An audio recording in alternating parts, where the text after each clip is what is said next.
Saudara-saudara kaum muslimin, terutama adik-adik para remaja dan pemuda yang saya cintai.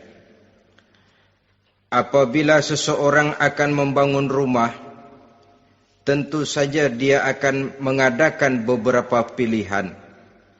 Sejak dari memilih lokasi di mana rumah itu akan didirikan, sampai kepada menentukan bahan-bahan kualitas yang akan dipakainya, sampai kemudian kepada wujud dan bentuk rumah yang akan ditinggalinya. Demikianlah bahwa untuk membangun sebuah rumah yang hanya untuk menaungi kehidupan di dunia ini, kita mengadakan berbagai macam pilihan. Apalagi kalau kita akan membangun sebuah rumah tangga yang kita harapkan tidak hanya akan menaungi kehidupan di dunia ini, tidak hanya untuk kepentingan kita saja, tetapi juga untuk kepentingan anak cucu kita di belakang hari, termasuk sampai kepada hari akhirat nanti. Oleh karena itu, pada pertemuan kali ini, saya hanya ingin khusus berbicara kepada adik-adik remaja dan para pemuda, bagaimana sebaiknya memilih jodoh menurut ajaran agama Islam. Dalam Al-Quran, Allah Subhanahu wa ta'ala menjelaskan, Zuyyina linnasi hubbus syahawati minan nisa, bahwa manusia apapun jenisnya, asal dia bernama manusia, dihiasi dengan perasaan cinta kepada perempuan. Jadi sejak dahulunya secara fitrah laki-laki senang kepada perempuan, sebagaimana perempuan pun senang kepada laki-laki. Dihiasi rasa cinta ini dalam kehidupan manusia. Dan oleh karena adanya rasa cinta, berkembanglah segala macam persoalan. Sehingga seorang ahli cinta pernah berkata, cinta adalah 5 huruf yang membuat persoalan tidak akan pernah selesai. 5 huruf yang membuat persoalan tidak akan pernah selesai-selesai. Tetapi dalam kehidupan sehari-hari sering kita saksikan bahwa cinta ini bisa mendorong, memberikan motivasi yang baik, dan cinta ini pun bisa juga memberikan dorongan yang tidak baik. Oleh karenanya, apabila cinta itu ibarat setetes embun yang jatuh di bumi yang subur, akan tumbuhlah di atasnya aneka ragam bunga-bungaan yang harum semerbak, indah, mewangi, sedap dipandang orang, menebarkan rasa aman, damai, sentosa, dan begitu selanjutnya. Tapi jika cinta itu jatuh di hati yang gersang dan tandus, tidak ada yang akan dapat tumbuh di sana selain sirih memanjat batu, kuning daunnya, lemah gagangnya, maka cinta yang semacam itu tidak akan memberikan dorongan positif kepada seseorang di dalam kehidupannya.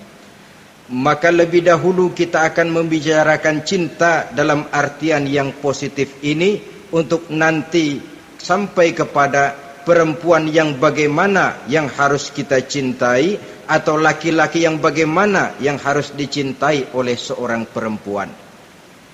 Saudara hadirin yang saya hormati, cinta dalam artian yang positif, pertama, dia selalu mendatangkan keindahan.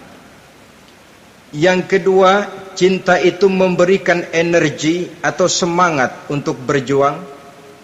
Dan yang ketiga, cinta itu selalu membawa resiko dalam bentuk pengorbanan. Maka cinta yang positif pertama melahirkan keindahan. Disinilah orang memerlukan filter atau saringan.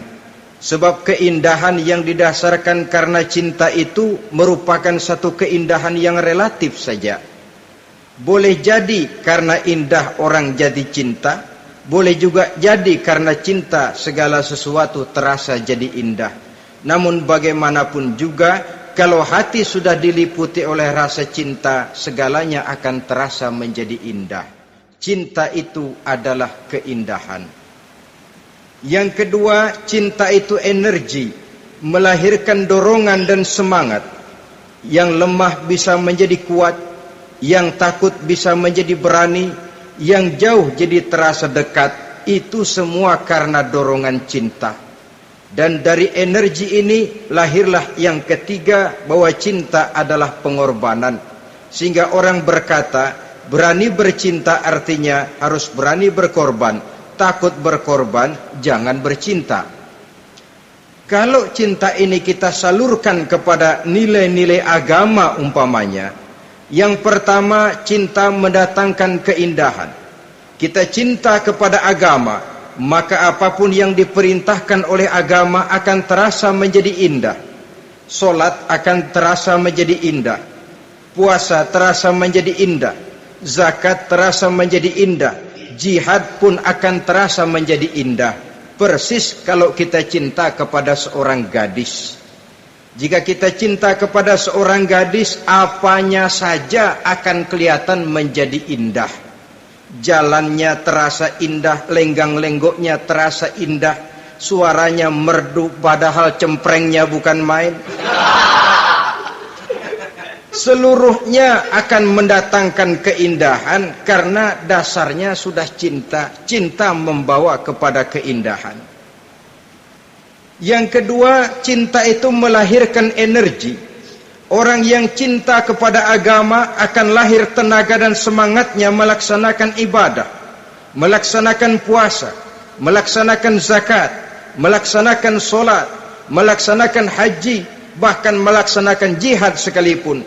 Cinta selamanya menimbulkan energi dan semangat.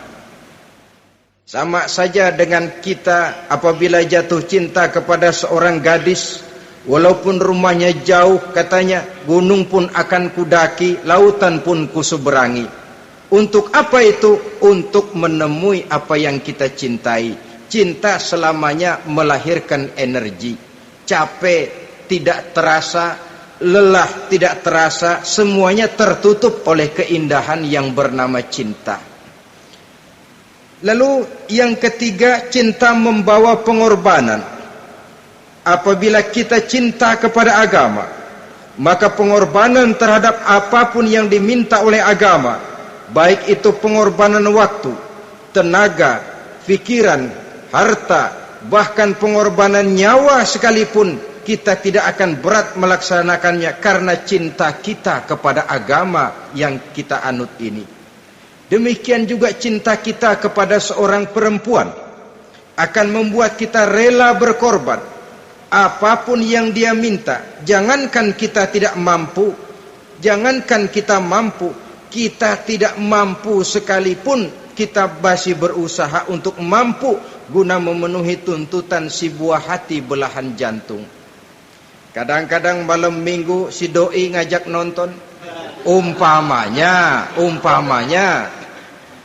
duit tidak ada, gajian belum, kerja enggak. Timbullah inisiatif, entah sepatu kita jual ke tukang loa, entah celana mampir dulu ke tempat lain. Yang penting kita berkorban untuk memenuhi permintaan si buah hati belahan jantung. Ketika itu pengorbanan sudah tidak kita rasakan lagi.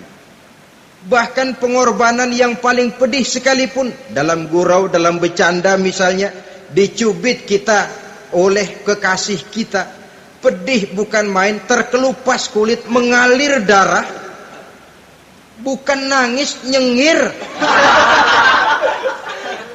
Malah kadang-kadang minta tambah dicubit lagi.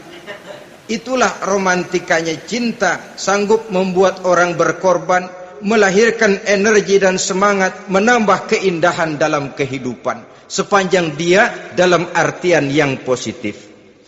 Kalau demikian masalahnya, di dunia yang penuh dengan perbenturan nilai sekarang ini, orang sering salah jalan bagaimana memilih jodoh untuk membangun rumah tangga yang bahagia.